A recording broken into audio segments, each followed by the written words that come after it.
Okay, let's start off by talking about the match between Swerve Strickland and Jon Moxley for the AEW World Championship at AEW Dynasty. I think that this is going to be a very important match. I think the result is questionable. I think there's a chance Swerve Strickland wins the title. I think there's a chance Jon Moxley holds on to the title. I couldn't give you a good, firm prediction about what is going to happen, but on AEW Dynamite this week, something very significant happened in this story that I imagine will factor into whatever happens on Sunday at Dynasty. So following the match between Cope and Claudio Castagnoli on Dynamite, which was the main event, we did get a backstage scene that ended up leading to an in-ring scene, but backstage, Swerve Strickland was looking for Jon Moxley. He's all upset because Moxley gave the Death Rider to Willow Nightingale, but Swerve Strickland is confronted in the back by his longtime rival, Hangman Page. And so Hangman Page is yelling at Swerve, "I said I'd never allow you to get the world title again, and I mean it." And of course, so this leads you to believe, my God, Hangman Page is going to do something at AEW Dynasty to cost Swerve Strickland the title against Moxley. However, how it all went down led me to believe that Moxley and Hangman Page may have developed somewhat of an understanding for each other. So Hangman Page is yelling at him, you broke into my house, and all these, Page throughout the entire Swerve Strickland feud, I feel really turned from like a solidly above average, you know what, even better than above average. He was great. Before the Swerve Strickland feud, Hangman Page was great. He's now a couple of levels above great. Some of the promos that he cut about how Swerve Strickland broke into his house, how his family had to move, and how the crowd cheered for Swerve and what that did to Page. Those were some intense promos that Hangman Page did during that feud. And so he's giving off this fiery anger to Swerve Strickland again backstage, listing off all the things that he did. And then Swerve fires back to Page and says, "You burned down my house." And then Page goes, "You deserved it." And Swerve goes, "You're right, I did." And that was a very key moment between these two, because it was a recognition from Swerve that, look, the nasty thing that you did to me, I deserve that. And I mean, that's the first stage of forgiveness, isn't it?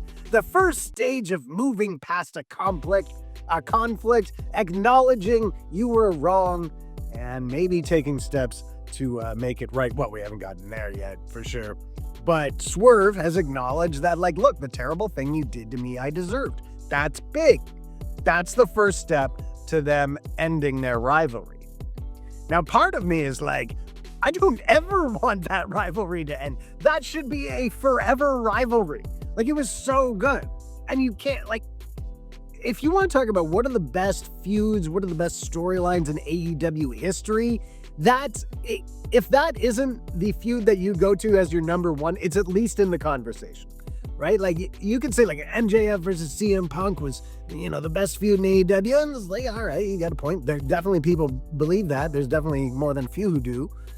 And you can say, Adam Cole and MJF, the Brochachos, they main evented that first Wembley show in front of 80,000 people. That's got to be the best storyline in AEW history. And, you might have a point. There's definitely evidence to say that it is. But a lot of people would say, yeah, but that Hangman Page versus Swerve Strickland feud, that was just too good. That was just too good. And to be honest, usually that type of over-the-top stuff where you're burning people's houses down, you're breaking into their homes, and you're doing all this stuff, which is, in real life, you'd go to jail for sure,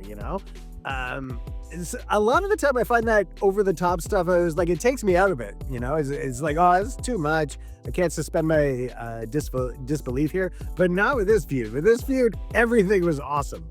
Okay, so now Swerve, Page, maybe that rivalry's in the back burner. Maybe Page doesn't have the motivation now to cost Swerve the title at AEW Dynasty. So what else could happen if Page isn't going to cost him the title? What if Page I wouldn't say that Page is likely to help Swerve win the title, but he might decide I'm going to fend off, or I'm going to help Swerve fend off interference from the Death Riders.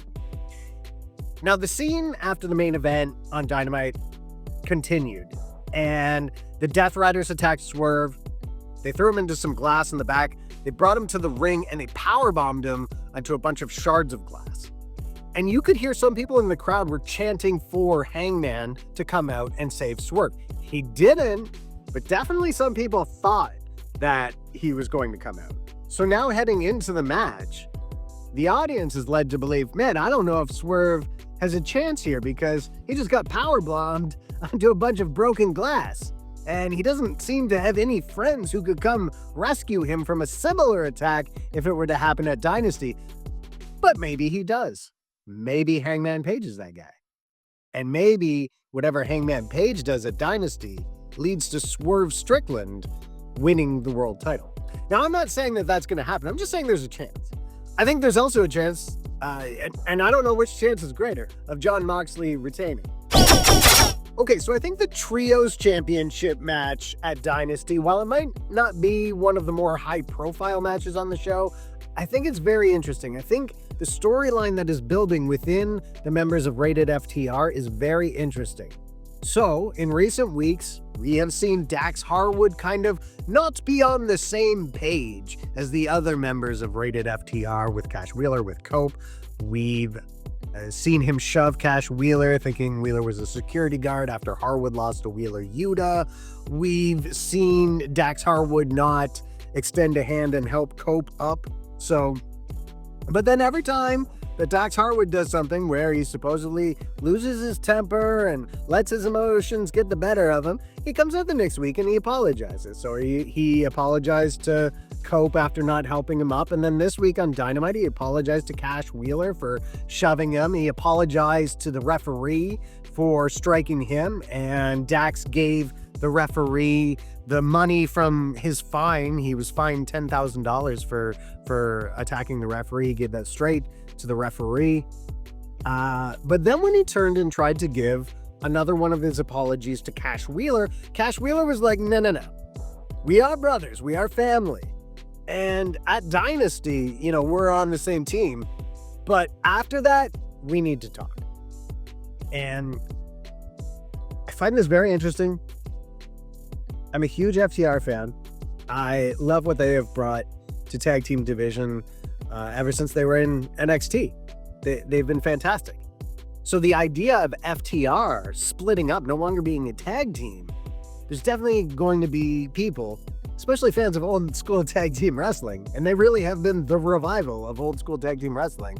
A lot of people aren't going to like the idea of FTR splitting up. But the idea of Dax Harwood doing something a little meatier, a little something more high profile on the show.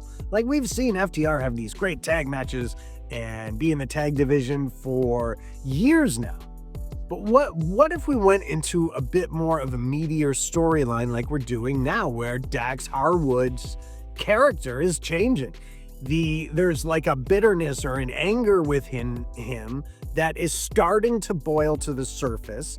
And so there's these little incidents where he's acting out on that. But then he comes to his senses, and the next week he apologizes and so on. But where does this go? And does it eventually get to the point where that bitterness, that anger that's within him kind of wins out and takes over, and Dax Harwood becomes a bad guy while Cash Wheeler and Cope remain good guys? Is that what's on the horizon? I don't know. I mean, we're still in the very early stages of this storyline. But I do like the idea of Dax Harwood maybe doing some singles matches. I don't like the idea of FTR not doing tag matches, but Dax Harwood, if you don't know, is a very, very, very good professional wrestler. And him doing more matches like that are higher profile, even if they are singles, I mean, I think that's a good thing. One of my favorite matches in AEW history involved Dax Harwood. It was a singles match. It was the first Owen Hart Cup, and it was Adam Cole versus Dax Harwood. It was either in the first round or it was like a play-in match or something like that, but it was the Owen Hart Cup. Okay, so you've got Adam Cole who has a lot of Shawn Michaels influence in him, and Dax Harwood, who's got a lot of Bret Hart influence in him, and Owen Hart. And they basically did an homage to matches between Shawn Michaels and members of the Hart family, usually Bret, but there was some Owen in there. And they did this whole homage to those matches in their match. And even though it was a Shawn Michaels guy going over a Hart guy in the first round of the Owen Hart Cup, the match was just so good that that part of it was overshadowed for all Bret Hart, Owen Hart fans. They were like, that's fine that the Shawn Michaels guy won because that match was so freaking good. So more Dax Harwood doing stuff like that is fine by me, but it should be interesting to see how that storyline kind of writes a new chapter at Dynasty, because whatever happens there is going to drive the storyline forward for the next few weeks, months, however long it goes. All right, next up, AEW Women's World Championship, Toni Storm defends against Megan Bayne. So we talked about this a little bit on last week's video about how AEW is really building Megan Bayne up to be this unstoppable force, immovable object type character. We saw she beat Chris Statlander. Like, Chris Statlander is kind of at the level in AEW where she's only going to lose to the upper echelon of the division. So Megan Bayne beating Chris Statlander says, okay, this woman is now in the upper echelon of this division. Now, how far do they go with this? Does her big run continue? Does she steamroll over the champion? And, then you've got Megan Bayne as your world champion heading into AEW All In. Or do you want Toni Storm as your world champion? Obviously, Toni Storm is one of the biggest stars in the company right now. It's entirely possible that Toni Storm versus Megan Bayne closes out this show. I think it kind of depends on what the planned finishes are and who's going over is going to be, but there's a chance. And so the argument for the idea that Toni Storm is going to retain is that, well, she's this big star. It's too early to take the title off her. She just got it back. And that makes sense. But then the other idea is, well, if Megan Bayne steamrolls over Toni Storm, then that gives Toni Storm a whole story for like the rest of the year. Is she's got to build herself back up into contention so that she can once again take on Megan Bayne? I don't know. We'll see what happens, but it really could go either way. I'm thinking it's more likely that Toni Storm retains, but I'm not writing off Megan Bayne at all either. And even if they do beat Megan Bayne, they have to come up with some idea as for how Toni Storm could outsmart her and get the victory, because Toni Storm is not going to out wrestle her. The story is going to be that Megan Bayne is so powerful that there's just no way Toni Storm can beat her, but then Toni Storm maybe finds a way to beat her and maybe doesn't. Also on Dynamite this week, they officially confirmed a match for the AEW World Tag Team titles at Dynasty, with the Hurt Syndicate's Bobby Lashley and Shelton Benjamin defending against the Learning Tree's Big Bill and Brian Keith. But the story involving the Hurt Syndicate isn't so much about this title match coming up as it is about MJF's involvement with the group. So we've seen recently MVP offered MJF a spot in the group. MJF seemingly had accepted, but Bobby Lashley and Shelton Benjamin kind of voiced some concern about this. They're not sure about bringing MJF into the group. And so we've seen a few promos recently, MJF maybe being a little disingenuous, trying to win over Shelton Benjamin and Bobby Lashley. And in my opinion, the best MJF is a disingenuous MJF. So we'll see how MJF's kind of pledging of the Hurt Syndicate factors into this match with the Learning Tree.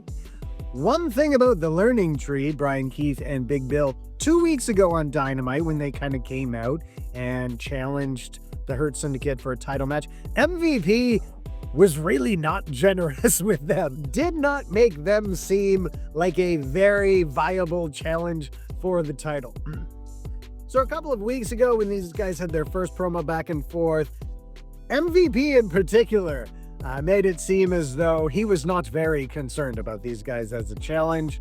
That changed a bit this week.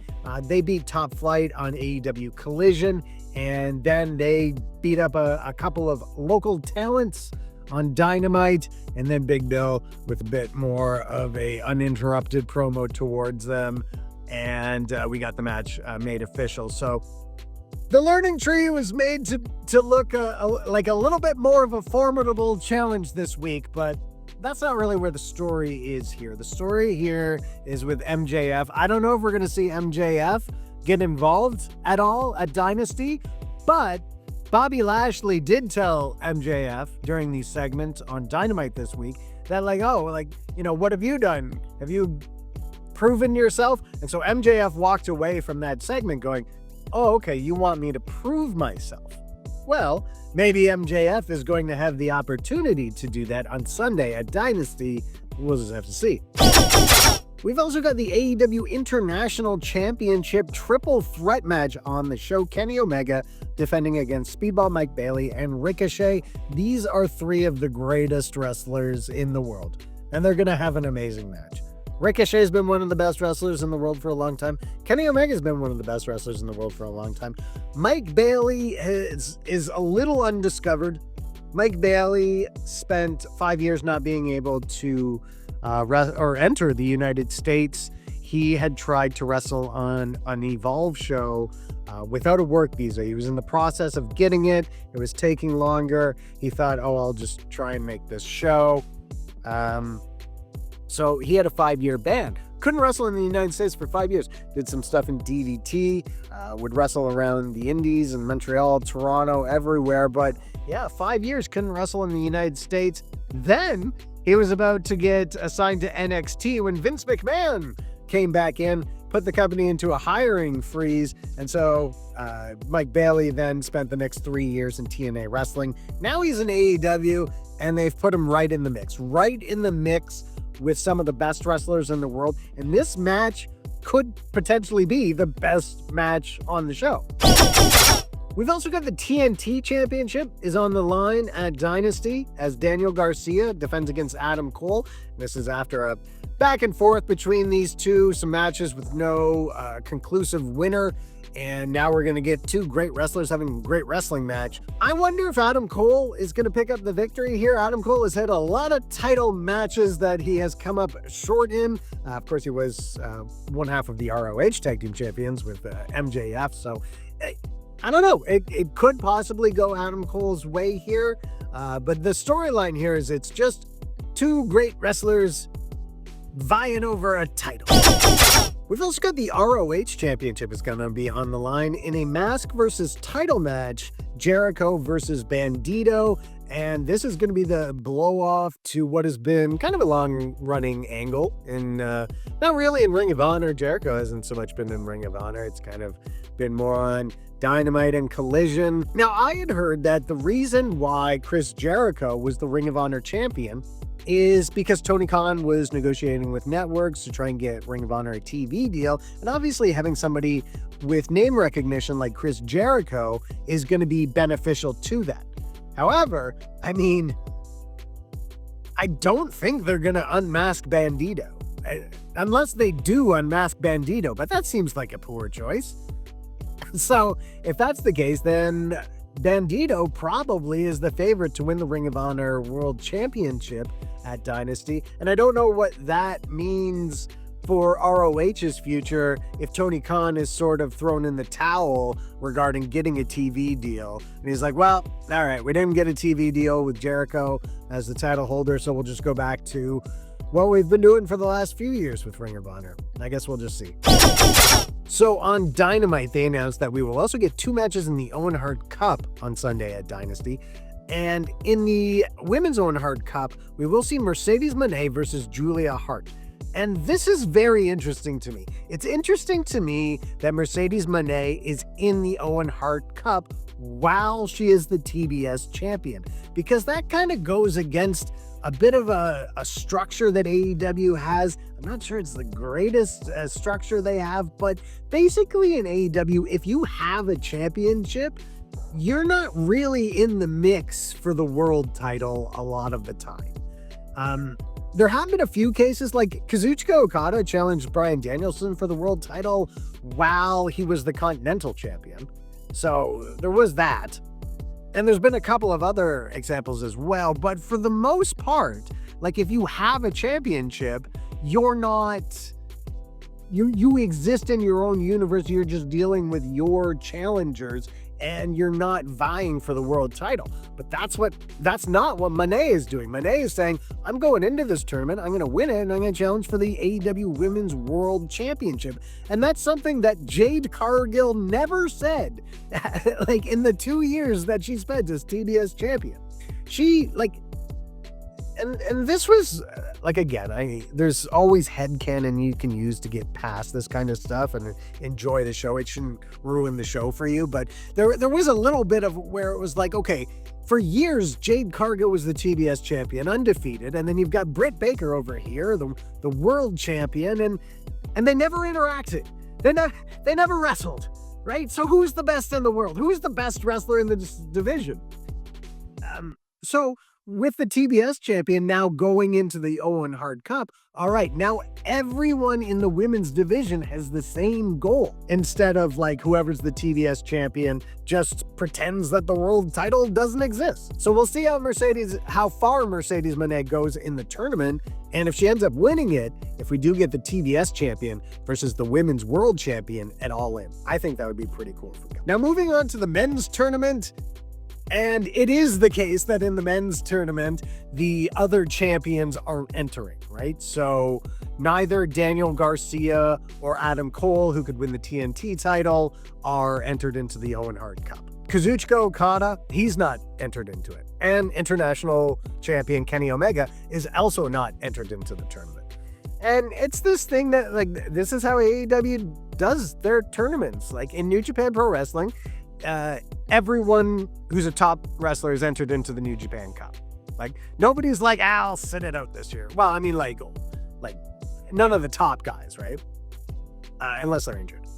And same thing with the G1, right? But in AEW, you'll have guys that just aren't in those tournaments and there's no explanation. So you have to do a little bit of headcanon to make it make sense to yourself. Like, why would Kazuchika Okada not enter the Owen Hart Cup? Does he not want to win the world title?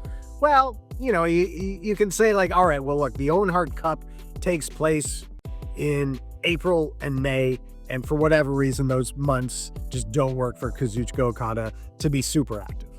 You can say Chris Jericho doesn't want to enter it because at this stage in his career, he doesn't want to have that many matches back to back. So there's headcanon that you can do, but it's still a little frustrating where it's like, wow, why aren't all the top guys trying to win the world title? Okay, so here are the brackets for the Owen Hart Cup, just so you know. So Will Ospreay versus Kevin Knight, and Kevin Knight is an injury replacement for Jay White. So obviously Kevin Knight was just signed, hasn't got a lot of wins on TV, but if he's replacing Jay White, that makes sense. So that should be a good match too, because they're both really good. Kevin Knight is a really good wrestler. Natalia put out a thing saying he actually flies into Florida to train with them at the Dungeon 2.0, then flies around the world to do all of his wrestling bookings. He was obviously Kushida's tag team partner for a long time in New Japan Pro Wrestling. Well, not a long time, but you know, a lot of good things to say about Kevin Knight. Then you get Brody King versus Konosuke Takeshita. Those are two top guys, no problems with that. Mark Briscoe versus Kyle Fletcher. Now, I love Mark Briscoe. Everybody loves Mark Briscoe. I don't think Mark Briscoe has gotten a win on AEW television yet this year. And then Hangman Page versus a wild card. And I do think it would be very interesting if Hangman Page won this year's tournament and possibly setting up a match with Swerve Strickland. So we'll see. There's lots of, like, in terms of who could win, obviously they're building up Will Ospreay as a big contender, him winning the tournament and then main eventing All In. That seems entirely possible. Konosuke Takeshita is really, really, really good. I think Kyle Fletcher versus Will Ospreay could very well be the finals. And I think if you're going to turn Kyle Fletcher into the top star that I think it's fairly obvious he is now, this could be a good way to push him over that threshold. So a lot of good matches there and a lot of possible results. Okay, so then on the women's bracket, Got Jamie Hayter versus Billy Starks. Jamie Hayter, former Women's World Champion. Billy Starks, hasn't gotten a lot of wins on AEW programming, but she has on Ring of Honor, and she's like, her and Athena are basically the main characters of Ring of Honor, or were for a very long time.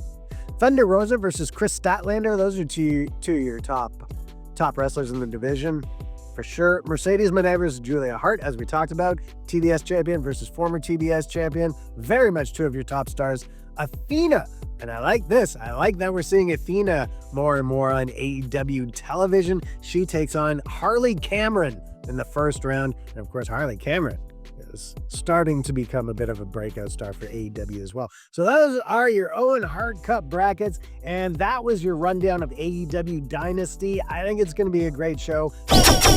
Okay, so moving on to WWE, there are a few things that I want to talk about this week. And first thing I want to talk about is the new development in the CM Punk, Seth Rollins, Roman Reigns storyline, where Paul Heyman revealed to Punk on SmackDown last week that their match is going to be the main event of night one. It's going to close the show. CM Punk will finally accomplish his goal of being a WrestleMania main eventer.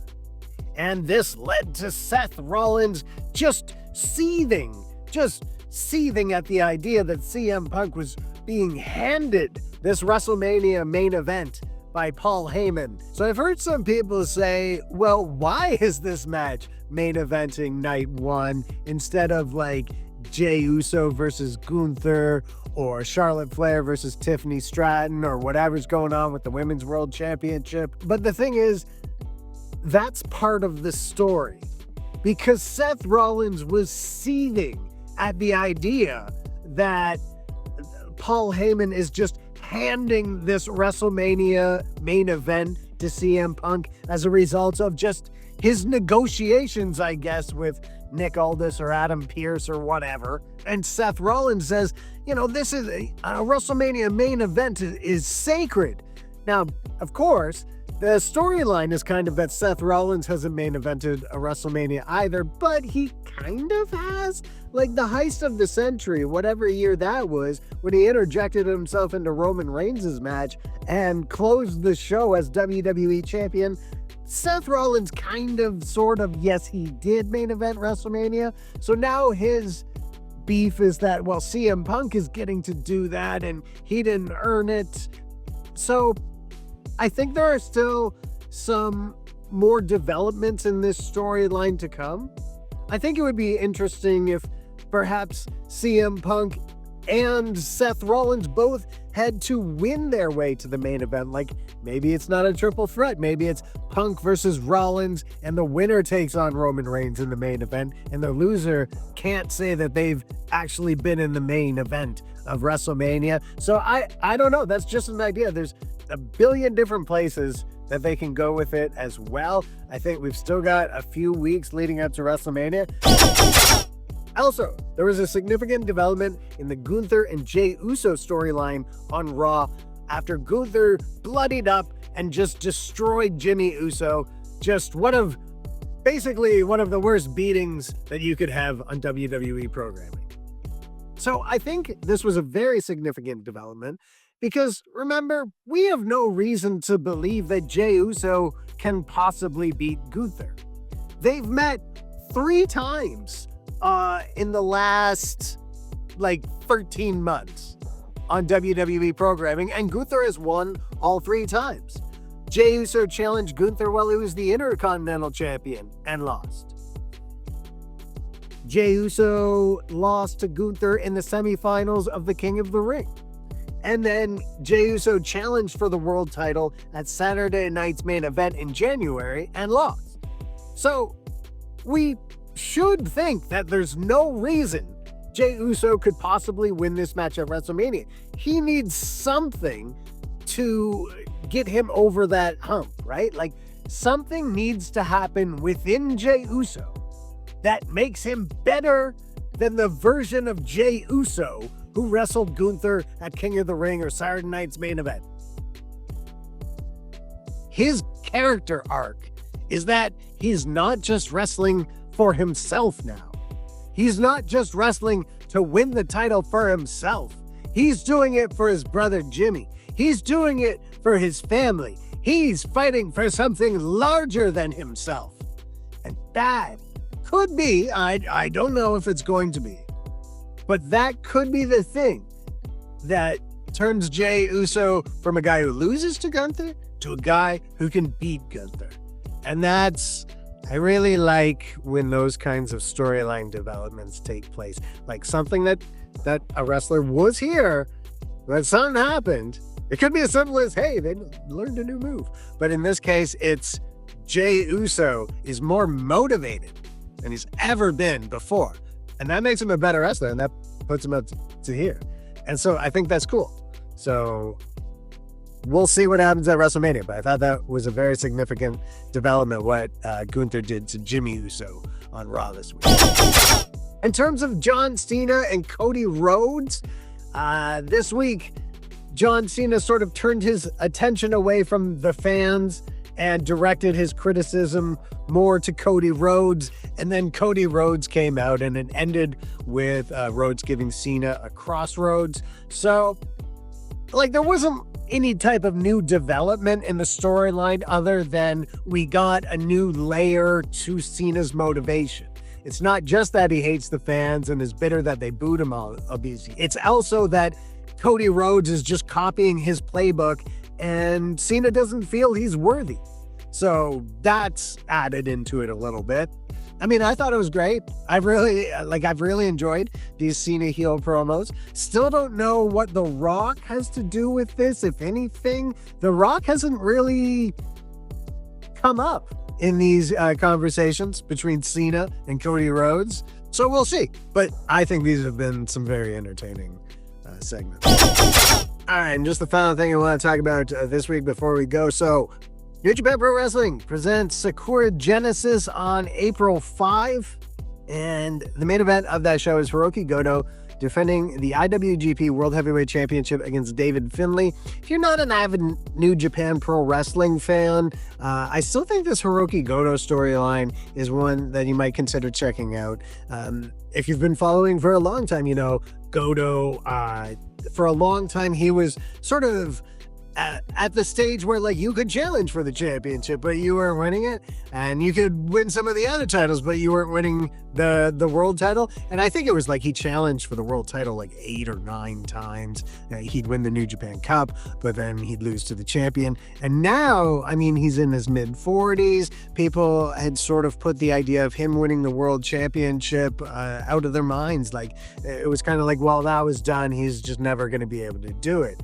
But then he won the match at the Tokyo Dome to qualify for a title shot and beat Zack Sabre Jr. And Zack Sabre Jr., you know, he had won the G1, he had beaten all the top guys, so it's not like Zack Sabre Jr. was a beatable champion. I mean, I guess with Zack Sabre Jr., the idea is he can beat anyone because he's got such a technical prowess. He knows all these pinning combinations, all these submission holds, but he can also be beat too, right? Like so Goto wins that, and it's like, wow, this thing that we thought the chances of this ever happening were done, and he did it.